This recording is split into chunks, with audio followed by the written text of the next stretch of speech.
Ingredients: lemon, isang buong onion, kahit yung puting onion, luya, at pirasong turmeric.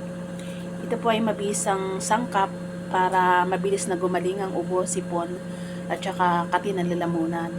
Pwede rin itong palagi ang inumin araw-araw, parang tubig o kape, pampalit sa kape, para maiwasan natin ang mga sakit na ganito, lalo na sa panahon ng taglamig, yung nauuso yung mga virus. Yan ang i-slice nyo na maninipis yung bawat sangkap.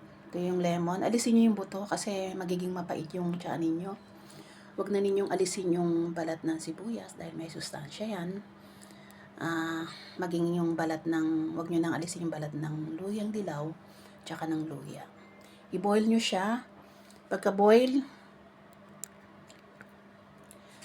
niya, hinaan nyo lang, tapos patuloy na pakuluin pero sa mahinang apoy ng 5 minuto lang. Pagkatapos nyo, i-off nyo na yung apoy at pwede nyo nang inumin yung tsa.